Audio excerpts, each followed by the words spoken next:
A gente tem 18 leitos de UTI disponíveis, né?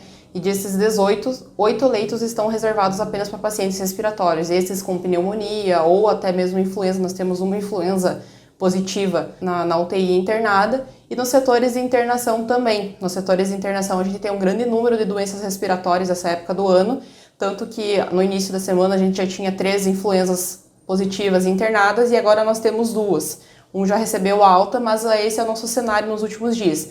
Tanto como influenza, como para doenças, no caso pneumonia, ou as crianças, que é uma coisa que assusta nós, que são as bronquiolites, que são as crianças de até 2 anos que não têm a imunidade ainda, que às vezes a gente precisa de leito de UTI neonatal, que a gente também não tem no nosso estado.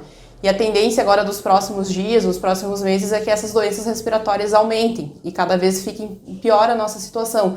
Porque cada vez que nós temos um paciente influenza positivo ou Covid, que graças a Deus agora nos últimos dias a gente não tem mais Covid internado, mas se a gente tiver um desses pacientes, a gente tem que isolar o paciente, ou seja, a gente acaba matando o número de leitos de internação.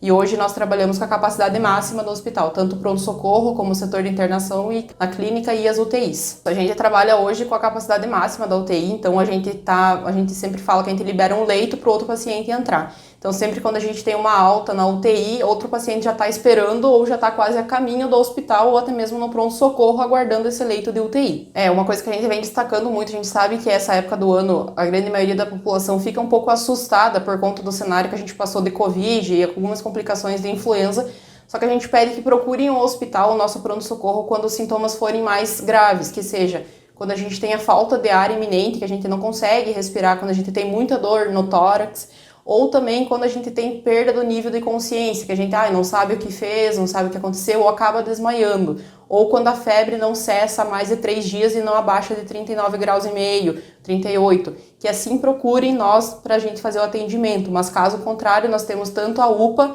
como as unidades básicas de saúde nos nossos bairros que estão prontas para atender esses casos de síndrome respiratórias que são menos graves, no caso, no momento, que podem ser atendidas lá. Outras doenças que você também comentava que estão aí, a leptospirose é uma delas, né? Existem pessoas internadas, como é que está a situação?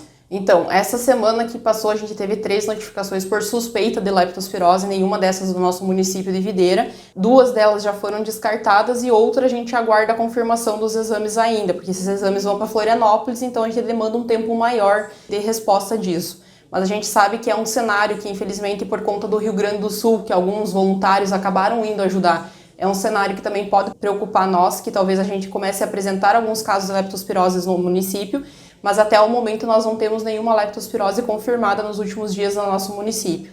E a questão da dengue também, que foi um cenário que assustou nós no início do ano, a metade ali do ano. Hoje, graças a Deus, a gente também não tem mais nenhum paciente internado com dengue. Tivemos dengues positivas que foram laboratórios externos e não precisaram internação.